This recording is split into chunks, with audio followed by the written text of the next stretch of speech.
오늘 그루터기 렘넌트에게 복음을 각인시켜라. 지금 각인뿌리 체질이 작년서부터 계속해서 말씀으로 흘러나오고 있습니다. 계속 지속된다는 얘기는 우리가 흐름이 이 흐름으로 지금 가고 있구나 알잖아요. 눈치채잖아요. 밖에 봄의 옷 신상들을 보면은 올해 봄 이런 옷들의 트렌드를 어느 정도 볼 수가 있어요. 올해는 분홍색 계통으로 저런 것이 유행하는구나. 왜? 그걸 많이 입고 다니니까. 사람들은 남이 입는 거 입기 싫어해도 요즘 유행하는 것을 입고 가요. 그래서 어느 그 정도에 가다 보면은 다 그거 입고 있어. 어머, 저 사람도 그러면서 뭐예요? 한편으로는 내가 큰 물줄기 속에 같이 있구나 이것을 확인하는 거예요. 그런데 거기서 갑자기 검은 거 입고 나온 사람은 뭐예요? 튄다고 그러죠. 아니면은 흐름을 발맞추지 못한다고 이렇게 얘기를 합니다. 너 그렇게 센스가 없니? 이렇게 얘기를 하는 걸 봅니다. 자, 오늘 내 자신도 모르게 각인되어 있는 것은 계속해서 나를 영향을 끼치고 있어요. 나에게. 내 인생에. 그래서 검 속에 사는 것이 그 사람 몸에 밴 사람은요. 돈이 천하 없는 돈이 생겨도 그 사람은 그 검소함에서 못 벗어납니다. 돈이 창고에 가득 쌓여 있음에도 불구하고 그 돈 못 써요. 그 사람은. 왜 그래요? 그 사람 몸에 그게 각인되어 있어서 그래요. 절대로 돈 못 씁니다. 그런데 여러분이 딱 봐도 알아요. 저 사람은 돈만 봤다고 하면 환장을 하는 사람이 있어요. 그 사람은 두드러 쓰는 거예요. 그냥 막 앞뒤 안 재요. 이 돈 쓰면 오늘 저녁에 뭘 해야 되는 그런 계획 없습니다. 일단 쓰고 보는 거예요. 그게 각인돼서 그러는 거예요. 우리는 뭐라겠어요? 저게 벌 줄을 모르고 쓸 줄만 안다. 이렇게 우리는 말을 합니다. 저 모자란 것이 아니에요. 모자란 것이 아니라 그 사람에게 쓸 줄만 아는 것이 각인돼 버린 거예요. 벌 줄 모르는 것이 각인돼 버린 거고. 반대로 된 사람은 어떻게 할까요? 벌 줄 아는 기술이 굉장히 뛰어난 사람이 있고요. 그런데 그 사람은 돈을 쓸 줄을 몰라. 벌리기만 하지. 그러면 누가 쓸까요? 그 부인이 쓰는 거예요. 남편은 돈 버는 벌레야. 기계라. 돈만 벌어다 주면 부인이 딱딱딱 써버리는 거예요.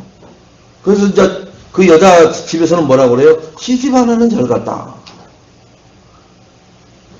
돈 벌어다 주는 남자 잘 만나가지고 너는 원래부터 돈 쓰기 좋아했는데 아주 그냥 딱 잘 만났다 이런 얘기 하잖아요. 그게 각인된 것대로 만나서 그러는 거예요. 그게 언제 각인된 거예요? 창세기 3장에 각인된 거란 말이에요. 창세기 3장은 우리가 엄마 뱃속에서 음해하고 태어날 때부터 창세기 3장을 갖고 나온다니까요. 운명 48자를 우리는 가지고 태어나지 태어나서 네 운명은 이렇다 정해지지 않는다니까요. 저는 600년 사이에 그 공주들, 왕자들, 왕 해먹은 사람이 몇 명이나 될까요? 몇 명 없어요. 다 잘못하면 죽고 아니면은 정상적으로 살았는데도 미친 척하고 다른 짓을 하고 살았어요. 왜? 안 죽으려고. 그러지 않으면은 죽여버리니까. 형제라도. 그러니까 왕자로 태어나고 공주로 태어났음에도 불구하고 일반 서민들보다 더 비참한 삶을 산 사람들이 훨씬 많더라니까요. 왜 그러느냐? 이 정치는 무섭더라. 아니라니까요. 각인된 대로 그런다니까요. 각인된 대로. 내가 하고자 하는 뜻을 정해서 그 뜻대로 해버리는 사람은 그게 그렇게 각인돼 있어요. 그러나 아무리 뜻을 세워도 그 뜻을 추진하지 못하는 각인돼 있는 사람은 계획만 하지 절대로 추진을 못합니다.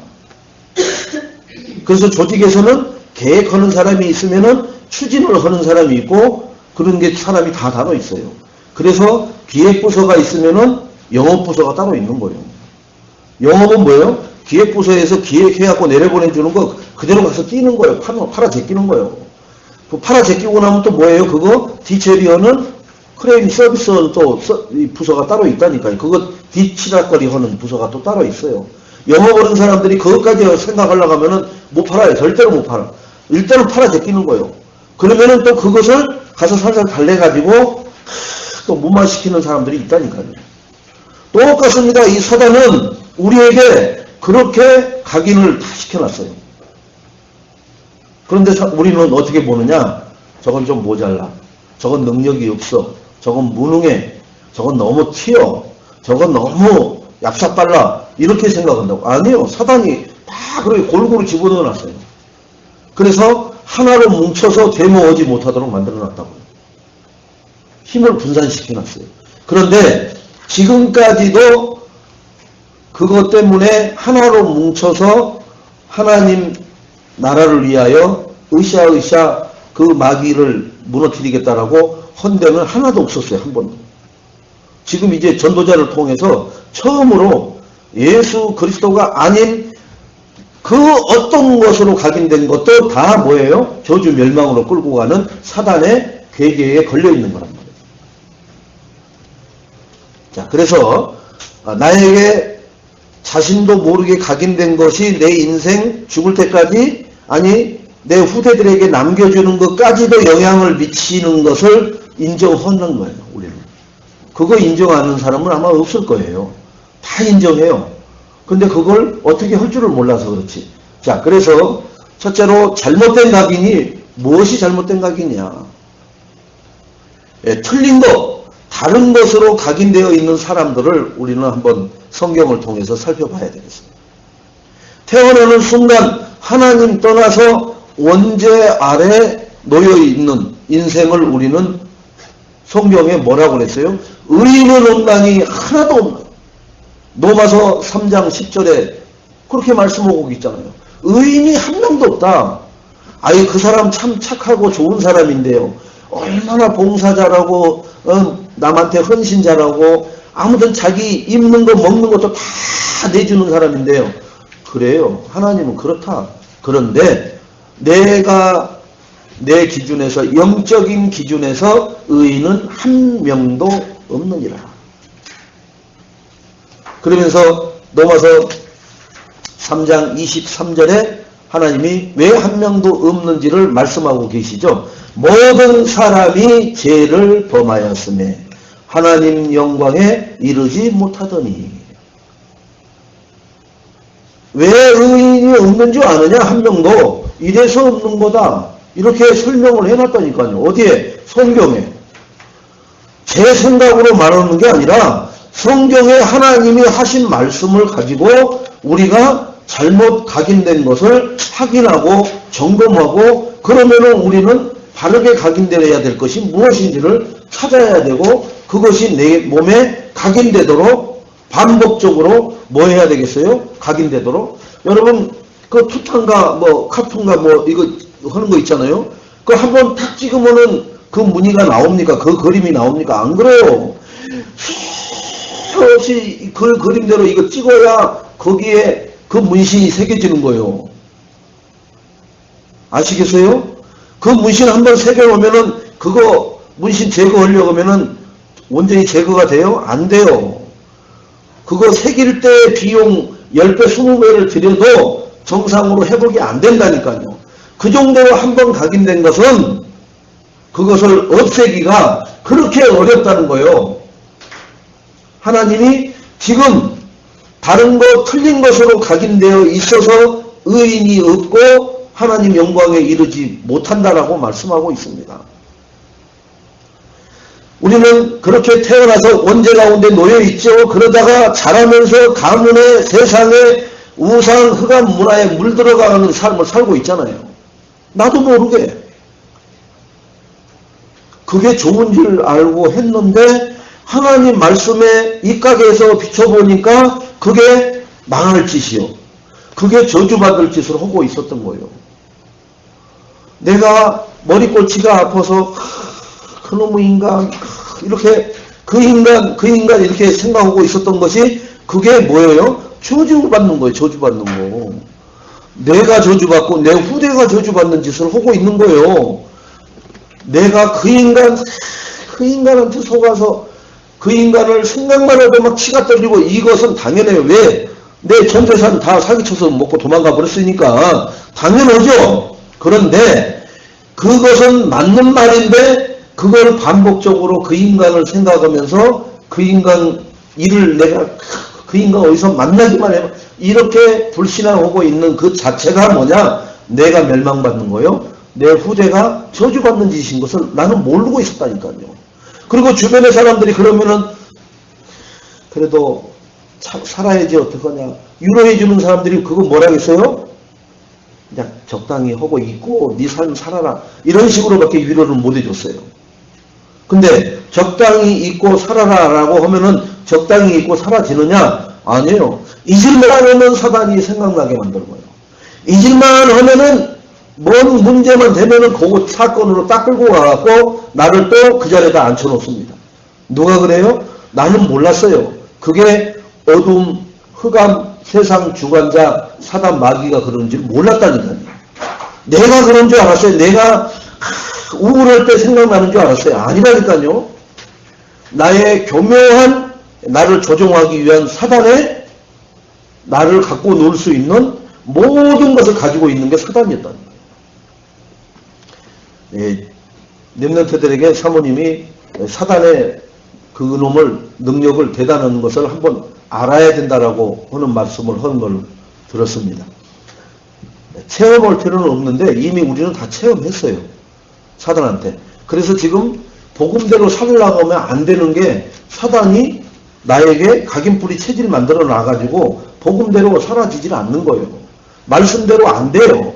말씀을 붙잡고 이렇게 이번 주에 이렇게 하면 승리하겠구나. 아멘 할렐루야 이랬는데 한 주간 살고 와보세요. 그렇게 된 게 있는가?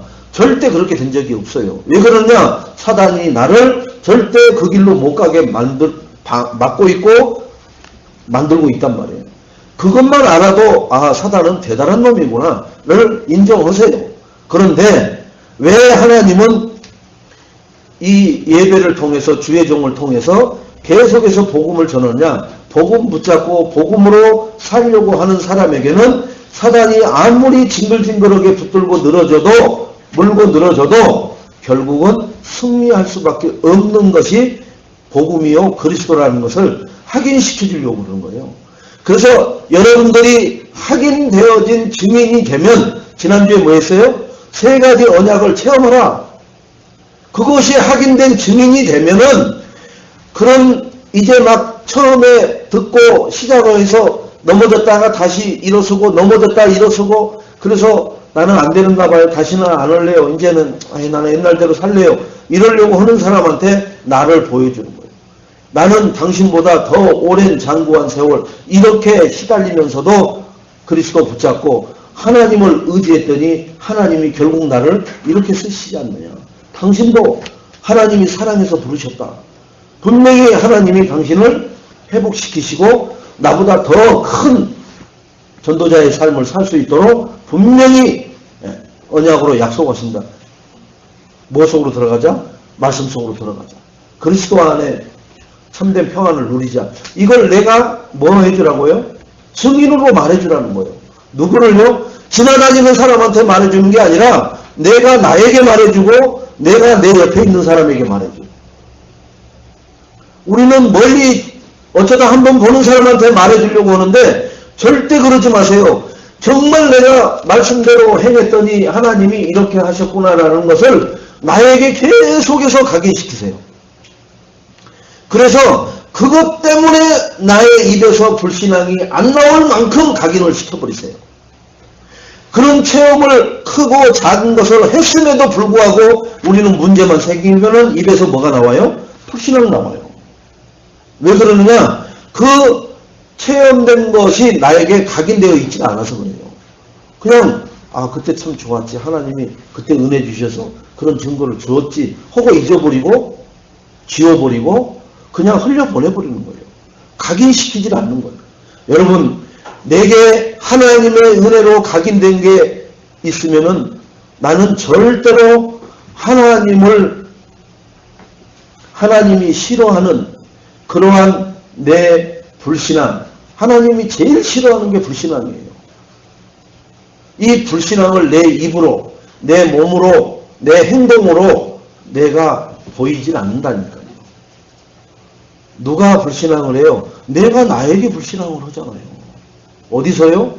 말씀을 들으면서도, 예배 가운데 있으면서도, 하나님 자녀라는 신분을 가지고서도 불신앙을 하잖아요. 왜 그러느냐? 하나님으로부터 받은 은혜가 각인되어 있질 않아서 그래요. 왜? 그건 옛날 얘기야. 옛날 얘기예요. 옛날 얘기. 각인된 게 아니라니까 옛날 얘기야 그냥. 여러분, 구원받아서 내가 구원받기 전에 나의 상태, 구원받아서 내가 나의 상태가 이렇게 그 구원을 누리면은 누려지는 7가지 신자의 축복, 이걸 계속해서 감사하면서 각인을 시켜보세요. 내가 불신앙할 것이 있는지 없는지 한번 찾아보세요. 아무리 찾아도 불신앙할 게 없어요. 천하 없는 사건 문제가 내 앞에 놓여 있어도 불신앙이 안 나온다니까. 왜?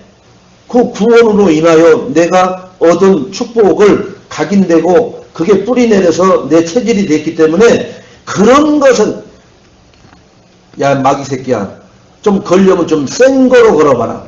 내가 구원의 축복을 받아서 이렇게 하나님 앞에 감사하는 삶을 사는데 그까짓 거에 내가 눈길 하나 줄 것 같으냐? 이 정도 된다니까요. 근데 우리는 뭐 어마어마한 한 40 사람을 막 한 100명 갖다 앉혀놓으면 각인되는 줄 아세요? 안 돼요. 그런 각인이 아니라 내가 그리스도 복음으로 구원받았는데 내가 구원받기 전에 이렇게 비참하고 처참하고 정말로 아무것도 아닌 돌로 깎아놓은 것에 내 인생을 걸고 의지하고 그 종이떼기에 내 모든 마음과 중심을 거기다 실었고 그런 헛되고 헛된 내 인생살이에서 참된 진리를 발견하고 빛 가운데서 내 그 빛을 자랑하는 선전자로 하나님이 나를 지금 부르셨고 쓰시려고 하는 미션을 주시는구나. 그 일에 내가 지명하여 부름을 받은 것만으로도 나는 너무너무 감사하구나. 이게 각인되어 있으면 뭐가요? 어떤 것이 나에게 불신앙거리가 와도 웃기는 소리 하지 마. 이 구원하고 바꿀 만한 내 입에 불신앙거리는 없어. 이렇게 거기서 벌써 이미 다 정죄가 다 끝나버려요. 이 구원에 대한 감사 감격이 각인이 안 돼 있다 이게 그냥 옛날에 받은 거예요. 그냥 목사님한테 복음 받아서 구원 받았지 영접했으니까 그거예요. 그냥 그거 외에는 아무것도 없어요. 여러분 각인 뿌리 체질을 내리라고 하니까 그리스도로 내가 구원을 각인 뿌리 체질이 내려져야 돼요. 구원은 뭐예요? 마귀 자녀에서 하나님 자녀 됐잖아요. 운명 사주팔자에 매여있던 인생에서 참된 자유를 누리는 세계 복음화를 꿈꾸는 그러한 승리자의 삶이 됐잖아요. 그걸 뭐라고 못 바꿔요? 돈 조금 없어진 것하고 그 구원하고 비교가 됩니까? 안 되잖아요. 그게 각인 뿌리가 안 내려 있다는 거예요. 구원난에 대한 각인 뿌리 체질이 나에게 늘 감사와 감격으로 넘쳐나지 않는다는 증거가 뭐가 나오느냐? 내 입에서, 내 삶에서 자꾸 불신앙이 나온다는 거예요. 어마어마한 큰 거 하려고 찾으려고 하지 마세요. 가장 어마어마하고 크고 완전한 것은 구원의 감사 감격이 내 호흡마다 걸음마다 넘칠 때에 나에게 각인뿌리 체질될 줄로 믿습니다. 나를 쳐다만 봐도 불신자가 아니 불신앙하는 이 종교 생활하는 사람들이 나를 쳐다만 봐도 뭔 교회 갖다 놓은 오는 값인데 뭐가 좋아서 저리도 난리노. 그래 한번 물어보자. 도대체 뭔 좋은 일, 뭐 목사님이 코미디를 했는지 한번 물어보자. 뭐가 그렇게 좋으세요? 아니 구원받은 것이 얼마나 감사하고 얼마나 감격할 일입니까? 구원이요? 나도 받았는데, 그까짓 거. 10원도 안 되는 거 받았는데. 그게 뭐 어쨌다는 거예요. 그분에게 내가 이 구원을 왜 기뻐하고 감격하는지를 내가 각인뿔이 체질되어 있으면 뭐예요? 미연하게 설명해 줄 수 있어요. 우리는 이 축복을 놓치고 살아가고 있다. 내가 마귀간에 있을 때 제사 지내고 고사 지내고 산신제 지내고 돼지 머리에다가 10,000원짜리 말아가지고 콧구멍에다 끼워놓고 복 빌고 입천대길에서 올해는 정말로 잘 되길 바랍니다.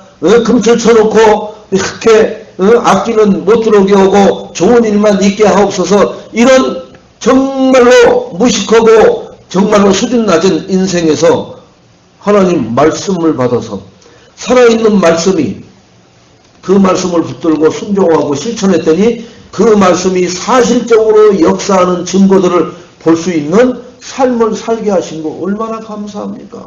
내가 저 영혼을 놓고 기도하는데 하나님이 그 영혼을 놓고 기도하는 것을 하나님이 들어서 저 사람이 하나님 나라가 되어서 지금 하나님 백성으로 살아가는 거 얼마나 나는 기도밖에 한 게 없는데 하나님은 내 기도를 들어서 응답하시는 그런 이게 어디서 오는 건지 압니까?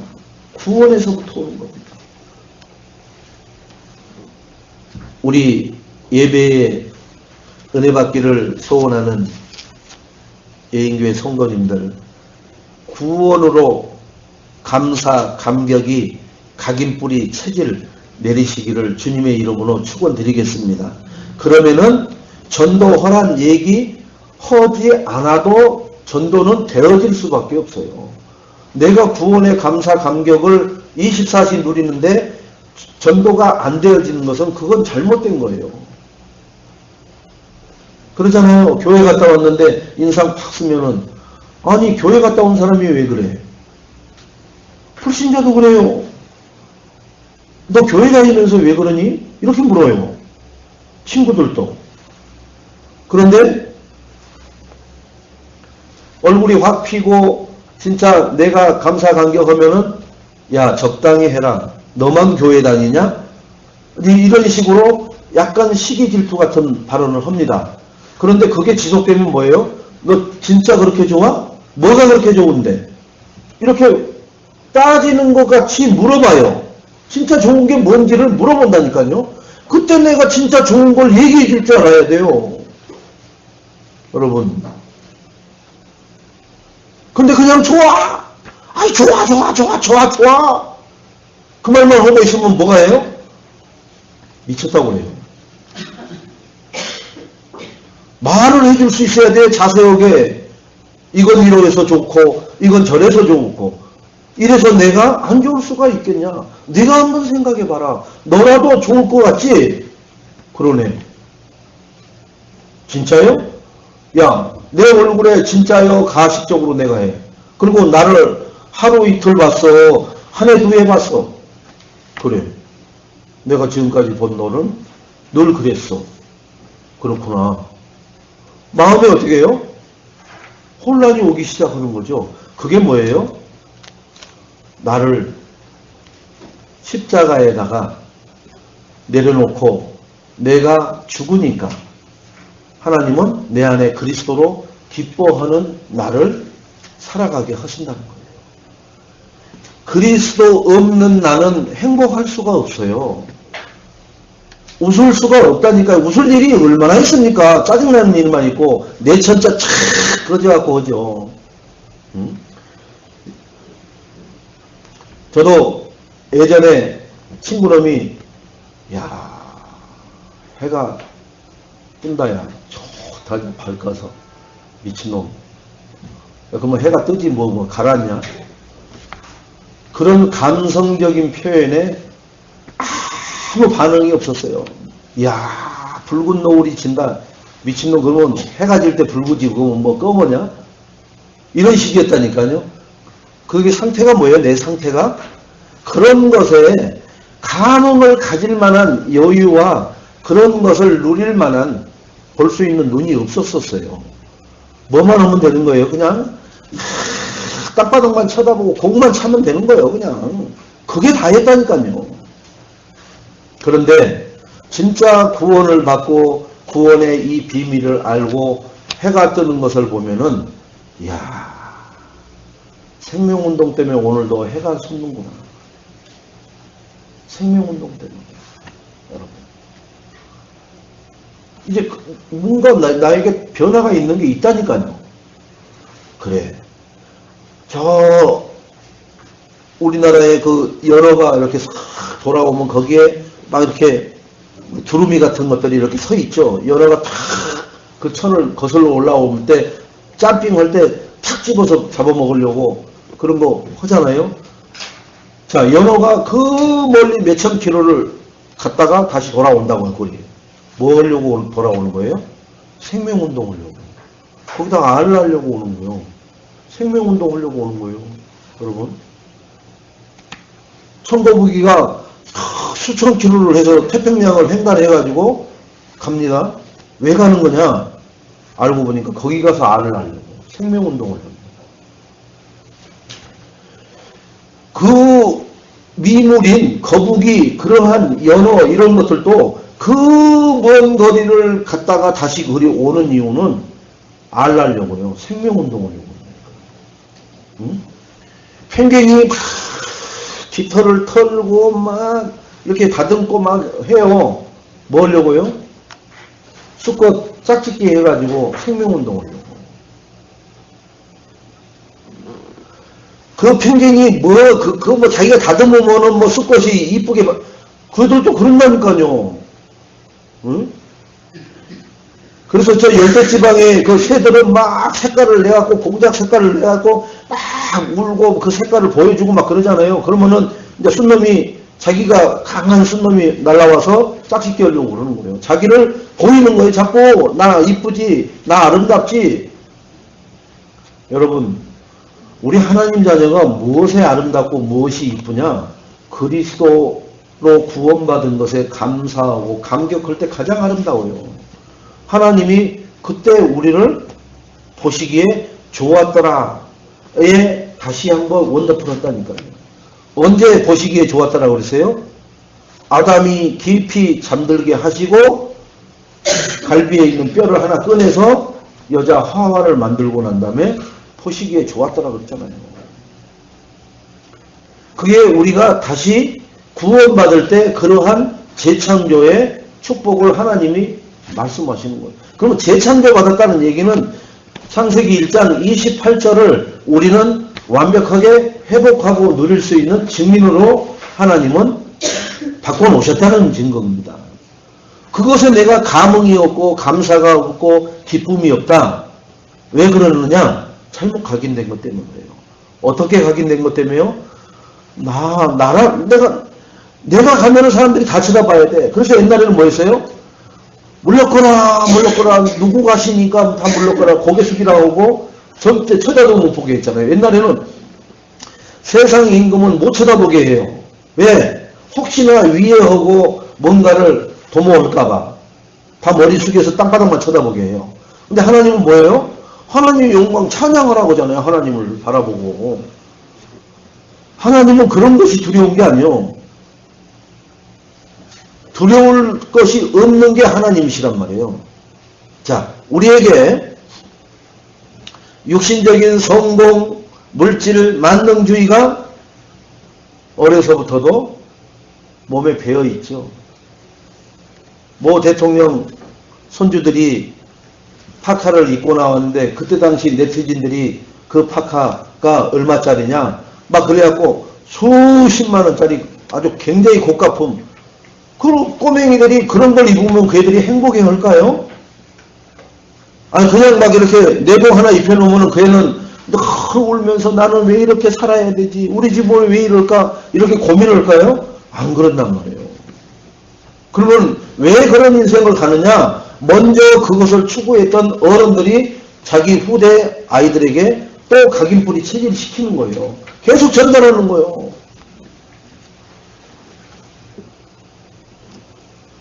우리는 구원을 받았다면은 우리에게 필요한 것은 하나님이 주신 사명이 딱 하나밖에 없습니다. 내 소원은 영혼 구원이다. 전도의 사명밖에 없어요. 자, 그래서 잘못 각인된 것 중에 아브라함이 가지고 있었던 불신앙의 각인을 한번 보세요. 가나안의 언약을 주셨어요. 아브라함에게.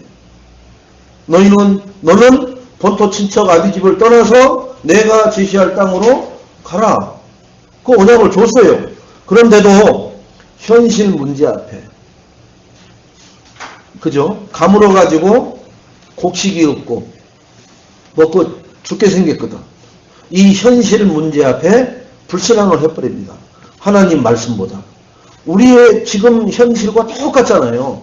하나님 말씀을 받아가지고 세상으로 나갑니다. 하나님 이 말씀대로 이번 주에는 반드시 승리할 수 있도록 순종하고 실천하게 하옵소서 하고 나가는데 현실의 문제가 아브라함처럼 딱 기근이 들려버린다고요. 그러면 어떻게 해요?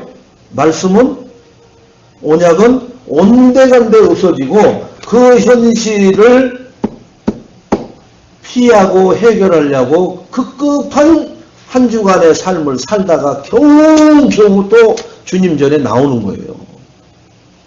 우리의 삶과 아브라함의 삶이 다른 게 있습니까? 똑같아요. 자, 그래서 아브라함은 또 후손에 대한 약속도 받았어요. 75세에 그 약속을 받죠. 네 허리에서 난 씨로, 그죠? 분명히 하나님은 100세에 아들을 준다고 약속을 했어요. 그런데 뭐라고 하느냐? 마음속으로는 고목나무에 무슨 꽃이 핀다고. 나는 그렇다고 쳐, 남자니까.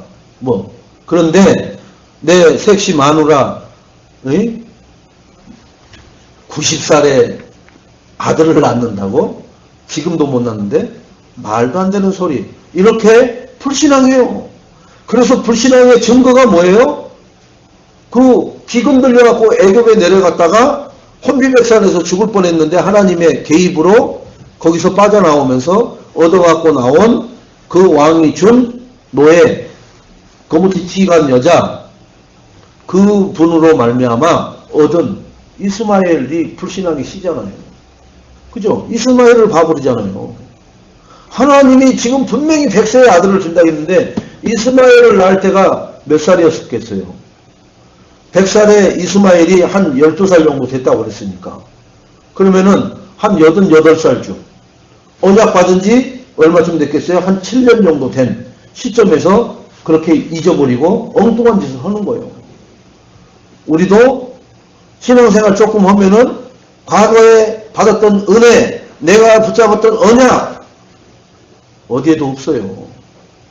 그리고 또 하나님 뭘 달라고, 언약 달라고, 뭐 말씀 달라고 이렇게 칭얼거리고 있습니다. 준 것은 어디 갔는지 잊어버리고 놓쳐버리고 그것만 이루어지면 다 모든 문제가 끝나는데 결국은 이삭을 통해서 하나님은 모든 문제를 해결해서 다 끝내잖아요. 여러분. 근데 그 기간이 얼마나 걸리느냐?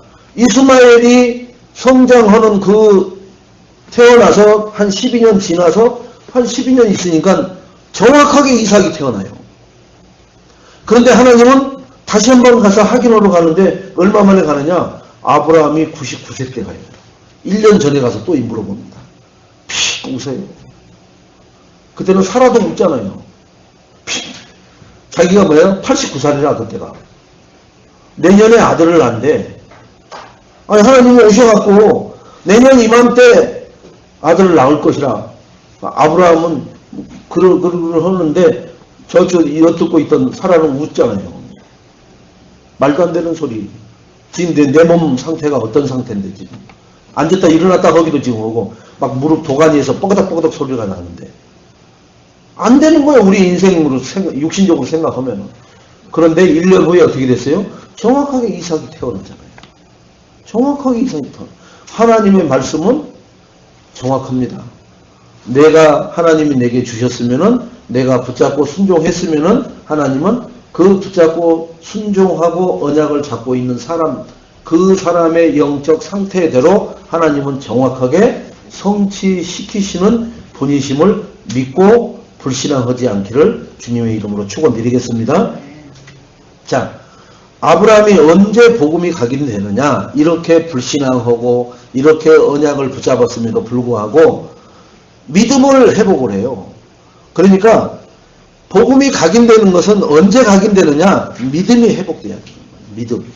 무슨 믿음이요? 하나님의 말씀을 믿는 믿음이 회복되어야 복음이 각인되든지 말든지 한단 말이에요. 믿지도 않는데 네 믿음대로 될지어다 그랬잖아요. 우리 올해 말씀 일부에서도 네 믿음대로 될지어다 있었었죠. 그죠? 네가 믿는 그대로 된다 이거예요.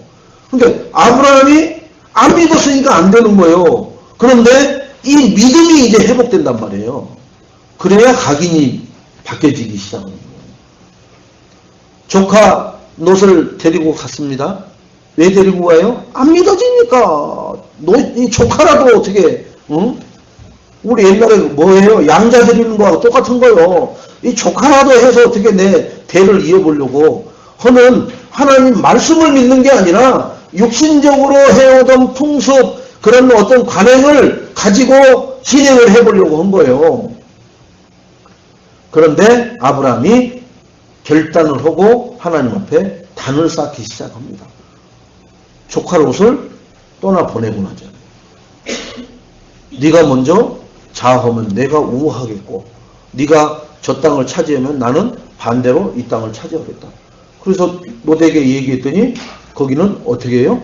소돔 고모라 그 기름진 땅 거기를 자기가 저거 삼촌 한다고 하니까 그래 네가 그거. 나는 이 산에 척박한 돌밖에 없는 그 산을 선택하잖아요. 그리고 그 산에서 하나님 앞에 결단하고 단을 쌓는 거예요. 예배 드리는 거예요. 그때부터 믿음이 하나님만 바라보는 믿음이 생기는 거예요. 조카 롯을 바라보고 세상 그런 문화, 세상의 전통 이것을 내버려버리는 거예요. 자, 그러고 나서 전쟁을 만났죠. 조카 롯이 붙들려가요. 붙잡혀가죠. 그 연합군한테. 그래서 어떻게 해요? 아브라함이 집에서 기르던 가병 318명을 동원해가지고 그 연합군하고 싸웁니다. 아니 일개 한 사람 집안에 그 사병하고 연합군하고 싸워서 이겨요. 이겨서 그 조카 롯을 구하고 그 다음에 거기서 소돔 왕이 고백하잖아요. 이거 다 가져가라고. 이제 당신이 자기들은 패자고 당신은 승자니까 다 모든 것은 승자 거잖아요. 근데 아브라함이 뭐 하나도 안 가져간다고요? 지금 우리로 말하면 운동화 끈 매는 그 줄 하나도 안 가져간다는 거예요. 왜? 그것 때문에 나중에 아브라함이 거부가 됐다라는 빌미거리가 되지 않겠고요. 나는 하나님 한 분만으로 하나님이 축복하시는 것으로 나는 만족한다는 거예요. 여러분 믿음이 대단해져 버린 거예요. 그러니까 복음이 각인되는 거예요. 자, 살레방 앞에서 멜기세덱한테 11조를 드립니다. 여러분 나의 모든 것의 소출 이 멜기세덱 하나님 앞에 대제사장에게 11조를 드려요. 그게 뭐예요? 나의 신앙을 고백하는 거예요. 나는 이렇게 하나님 앞에 내 신앙의 기준을 삼겠다라고. 야곱도 도망가다가 고백하죠. 내가 11조를 드리겠다라고. 지 입으로 고백하잖아요. 하나님이 너 그러면 어떡할 건데, 뭐 내 보호해주면 너는 뭐 할 건데, 이러지 않으시잖아요. 하나님은 은혜를 줘버리셔요. 그래서 스스로 고백하게 만들어버려요. 그걸 우리는 뭐라고 하느냐? 서원이라고 해요. 서원. 그래서 서원은 하면은 내 생명을 받고서라도 그 서원은 내가 지켜야 돼. 하나님과 한 약속이니까. 세상 사람들은 소원 빈다고 그러죠. 우리는 하나님 앞에 서원을 해버려요. 하나님 제가 이렇게 하겠습니다. 그렇게 해놓고 폼만 잡고 자기가 안 하면 어떻게 해요? 아무튼 되는 게 없어. 저는 분명히 그렇게 알고 있습니다. 되는 게 없어요. 하는 것은 무지무지하게 많이 하는데 되는 게 없어.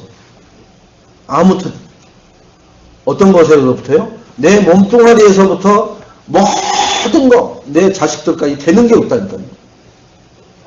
왜 그러냐? 하나님이 모든 것에 가는 곳곳마다 문을 막아버린단 말이에요.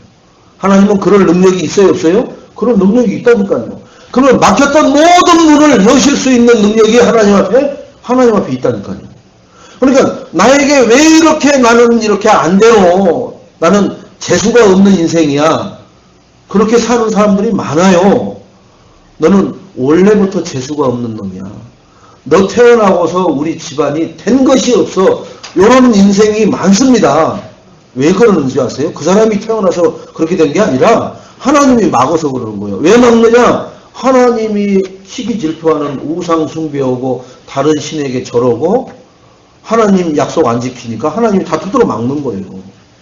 뭘 시켜가지고요? 마귀 사단을 시켜가지고 사단이 그러잖아요. 두루두루 삼킬 자를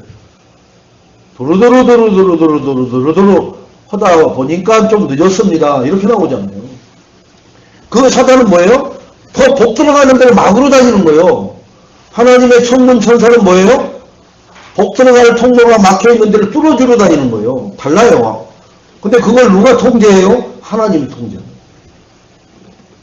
여러분 우한 지르고 오면은 하나님이 마귀 새끼 보냈구나 아셔야 돼. 빨리 눈치채세요. 그럼 그거 빨리 그 막는 거 다시 축복의 통로로 바꾸려면 뭐 해야 돼요? 내가 하나님 앞에 바로 쓰면 돼요. 말씀 붙들고 하나님 내가 이렇게 순종하고 실천하는 삶을 살겠나이다. 말로만 하는 게 아니라 그대로 살아야 돼요. 그러면 하나님은 중심을 테스트해서 통과시키고 나면은 주의 사자와 천사를 보내서 그 막혀있는 다 돌멩이들을 치우기 시작하죠. 그래서 어느 날 나는 아무것도 한 게 없는데 이야 이제 가는 곳마다 펑펑 뚫리기 시작하는 거예요. 그걸 사람들이 뭐라고 하냐? 야 너 이제 인생 피는구나 이렇게 얘기해요.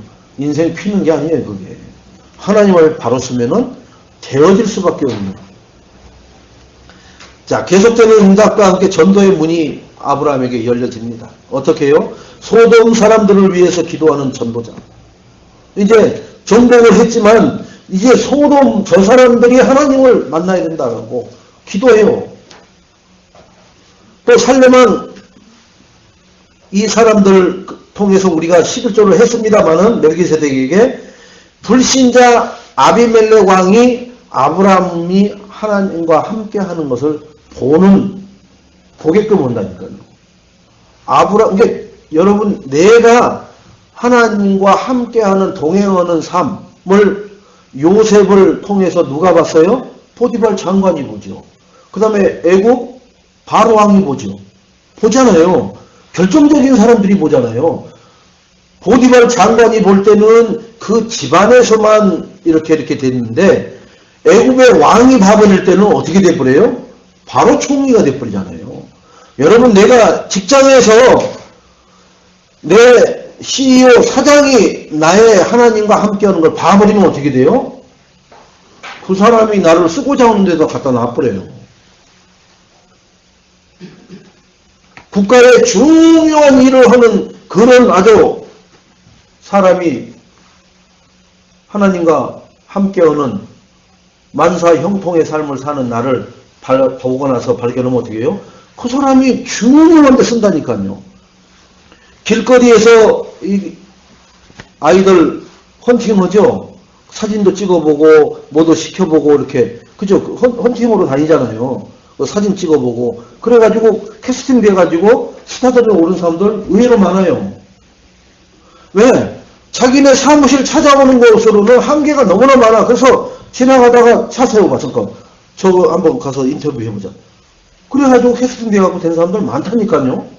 마찬가지예요. 내가 임마누엘의 축복을 누리고 있으면은 하나님은 내 직장 조직 안에서 아니면 내가 만나는 사람 속에서 아니면 우연히 어느 현장에 갔는데 하나님이 거기에 가장 영향력 있는 사람 눈에 딱 보게끔 만들어 버린다니까요. 딱 귀에 들리게끔 만들어버린다니까. 그래서 만남을 하나님이 주선해버려요. 빌립이 하나님 앞에 기도하고 있는데, 빌립아, 일어나서 광야로 나가라. 저 마차 가까이 나가라. 그 정도 했으면 끝나버리죠. 그죠? 내가 집에서 누워있는데 하나님이 옷 입어. 나가. 저 사람 따라가. 그런데 그 사람 뒤로 돌더니 딱 나를 뭐 해버려요? 캐스팅 오게 만든다니까요, 하나님이. 그게 이 성경의 그런 장면들이에요, 다. 여러분. 어떤 사람이 있는데 그 사람 동선을 파악해갖고 막 거기를 쫓아가. 그럴 필요 없어요. 내가 하나님과 검증만 끝나면은 하나님이 나를 그런 자리에 갖다 놓는 그러한 만남의 축복을 체험하게 될 줄로 믿습니다. 내가 하나님과의 관계를 회복하시라고요. 그게 바로 믿음이 회복되는 겁니다. 아들 이삭에게 각인시키는 축복을 아브라함은 확인합니다. 수양이 있잖아요. 이삭 대신에 수양이 있잖아요. 자, 그러니 이삭이 저 수양이 고맙기도 하지만 저 수양을 도대체 누가 준비했을까? 그게 중요한 거예요. 수양한테 수양아 고맙다 내 대신 죽어줘서 그게 아니라니까요. 내가 죽어야 되는데 저 수양을 제물로 드릴 수 있도록 준비해 주신 분이 누구냐? 이게 중요하다니까요, 여러분. 우리 응답 받았는데 그 누가 줬는데 몰라. 아무튼 줘서 받았는데 난 누군지 바보야 누군지 알고 물어봐야지. 더럽고만 주는데 그럼 어떻게? 그러니까요. 그거로 끝나버리는 거예요. 그래서 그거 받은 거로 끝나버리는 거예요.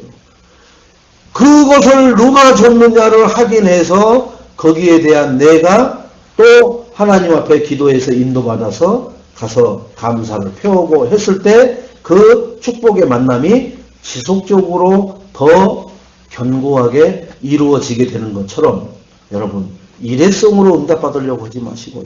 한 번 받은 거 가지고 왕이 3명이나 바뀔 때까지 그 축복을 누릴 수 있는 영원 지속의 응답을 받아버리시기 바랍니다. 요셉이 그랬어요. 다니엘이 그랬어요. 다니엘도 왕이 3명이나 바뀔 때까지 대표 총리를 했습니다. 요셉도 왕이 3번이나 바뀔 때까지 총리를 지속적으로 했습니다. 그러면 왕이 아니라 총리가 최고죠. 그런 총리가 어디 있어요? 왕 바뀌기 전에 총리는 몇 번씩 바뀌는 건데.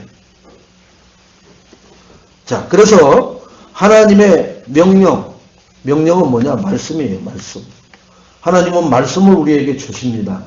그게 명령이라니까요. 하나님의. 또 뒤집어서 말하면 테스트예요.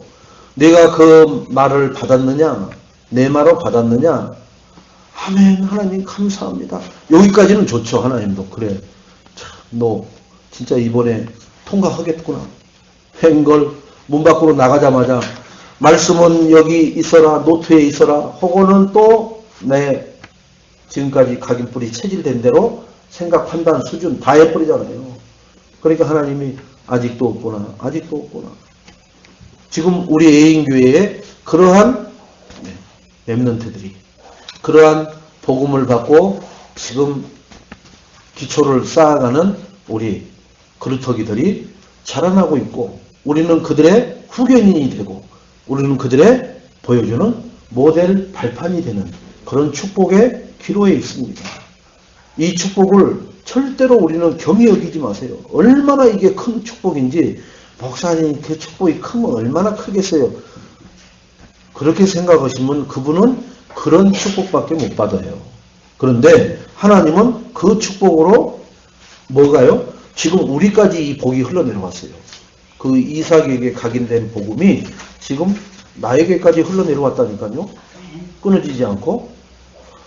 이런 축복이 있습니까? 여러분 선조, 여러분 가문의 족보에 몇 대 소원이 한 것 지금 여러분한테까지 내려온 거 있어요? 누군지도 몰라. 뭘 했는지도 모르는데 내려오긴 뭘 내려와요. 내려보내는 건 많죠. 저주, 운명, 사주팔자는 다 내려보내는 많죠. 자, 아브라함의 순종과 믿음을 고백할 때 하나님은 축복하셨고요. 모리아산에서 복음이 각인된 그 이삭, 밥을 했죠, 직접. 자기는 이제 칼로 아버지가 들고 칠락할 때 얼마나 소름이 끼쳤겠어요. 죽음, 공포, 그리고 아버지가 그럴 수 있을까? 어쨌든 간에 그 찰나의 순간은 엄청난 이삭에게 충격인데, 하나님이 준비한 수양을 통해서, 살아나는 사건을 통해서 이삭은 각인되라 라고 말하지 않는데 각인이 돼버렸단 말이에요. 자, 복음이 각인된 이후에 받은 응답을 우리가 확인하고 마치도록 하겠습니다. 하나님이 우리에게 주신 복음은 이삭 대신의 수양을, 우리 대신의 예수 그리스도를 이렇게 우리는 받았습니다. 그러니까 이삭은 그죠? 수양을 받았죠. 그럼 우리는 뭘 받았어요? 예수 그리스도를 받았잖아요. 똑같은 지금 축복을 받았는데 이게 나에게 각인뿌리 체질이 안 돼 있단 말이에요. 제가 서론에서 얘기한 것처럼 구원의 감사 감격이 각인뿌리 체질이 안 돼서 입만 열면은 그것을 자랑하는 것이 아니라, 구원은 받았는데 뭘 자랑할 게 뭐 있을까? 교회 다니면서 쇠가 빠진 것밖에 없는 것 같은데, 그렇다면은 실패했어요. 마귀에게 완전히 붙잡힌 겁니다. 구원의 감사 감격이, 내가 숨을 마지막 들이쉬면서도 내가 다 받았다, 그 구원으로 인해서. 우리 후대 렘넌트들아, 그 구원의 감사 감격이 매사에 나타나는 삶을 살아라. 나는 그러기를 마지막까지 원하고 천국에서 보자 라고 할 수 있는 그런 믿음의 뭐가요? 모델이 우리 예인교회 중직자들이 되기를 주님의 이름으로 축원을 드리겠습니다. 그러면 그 바톤을 이어서 우리 렘넌트들도 또 우리의 후대들에게 그러한 복음을 각인뿌리 체질시켜요. 구원을 통해서 모든 것이 회복되어지고 모든 축복이 그걸 통해서 따라오는 것임을 항상 모델로, 증인으로 말하게 될 줄로 믿습니다. 다양하지 않아요. 그리스도에야만 우리는 구원을 받습니다. 천하 인간의 구원을 얻을 만한 다른 이름을 주신 적이 없다고 그랬어요. 그러니까 그리스도로 각인되라는 얘기는 구원을 잊지 말라는 거예요. 네가 어디서 구원받았느냐? 마귀 자녀에서 구원받았단 말이에요. 운명 사주팔자에 매여서 저주받고 멸망받을 수밖에 없고 지옥 갈 수밖에 없는 그러한 상태에서 구원받았단 말이에요. 그게 소소한 겁니까? 목사님, 그래도 그랬죠. 잘 먹고 잘 사는 게 최고 아닙니까? 그것이 없단 말이에요. 구원은 구원인데 구원을 내가 아직 모르는 거예요. 구원의 축복을 우리가 쏟아내기 시작하면요, 하나님은 그 구원을 이루시기 위해서 독생자 예수 그리스도를 십자가에 달려 죽기까지 우리를 사랑해버린 거예요. 먹고 살고 햄버거 먹게 오고 뭐 자동차 사고 아파트 사고 무슨 철철이 옷 사 입고 돌아다니라고 우리를 구원한 게 아니라, 구원에서 그 구원에 감사 감격하는 그 삶을 살고 구원 못 받는 사람들에게 그 구원을 자랑하는 삶을 살으라고 우리에게 미션을 주신 거란 말이에요. 그러면 우리는 거기에 합당한 삶을 살면은 하나님은 달란 소리 하지 않아도, 마태복음 6장 33절에 너희가 그의 나라와 의만 구하면은 내가 모든 것을 더하여 주겠다라는 그 말씀과 똑같잖아요. 근데 우리는 그것에는 관심이 없고 좀 줘보세요. 그러면 내가 막 선교도 하고 전도도 하고 후대를 위해서 한다니까요. 그런 쓰잘데기 없는 생각만 들어있어요. 왜? 각인뿌리 체질이 그런 기준으로 나, 돈, 성공으로 되어 있기 때문에. 구원으로 바뀌시기 바랍니다. 모든 가치관이 구원으로 다 끝나야 돼요. 그러면은 나에게는 복음이 각인되고, 각인된 사람은 그걸 통해서 뭐가 우리에게 나타나요? 저주 재앙이 무너져 버려요. 자, 그러면은 그것을 계속 각인을 유지하려면 뭐가 필요해요? 예배를 통해서 말씀이 필요하다는 걸 알아요. 그러면 그 말씀은 뭐예요? 나에게 뿌리 내리게 한단 말이에요. 말씀에 뿌리 내리는 거예요. 말씀에 뿌리 내려버리면은 말씀을 살았고 운동력이 있어서 좌우의 날쌘 어떤 것보다도 예리해서 영혼에서부터 나의 관절, 그 골수, 내 마음의 생각까지도 다 감찰해서 찔러 쪼개갖고 다 치료할 수 있는 그런 말씀이란 말이에요. 그 말씀의 뿌리가 내려지면은, 그죠? 우리는 인생이 튀었다고 그래요. 그런 사람이 뭘 내리는 거예요, 이제는? 체질내야죠. 그 뿌리 내리면은 체질돼서 그 열매를 보면서 우리는 하나님 품으로 가게끔 돼 있단 말이에요. 자, 그래서 각인이 그래서 중요한 겁니다. 복음 그리스도로 나는 끝났다.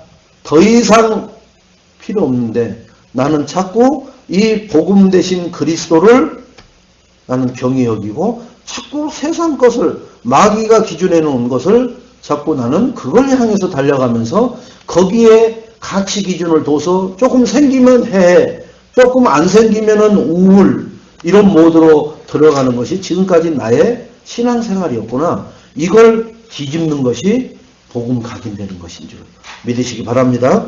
자, 그래서 말씀해 보면 내 씨가 대적의 문을 차지하리라.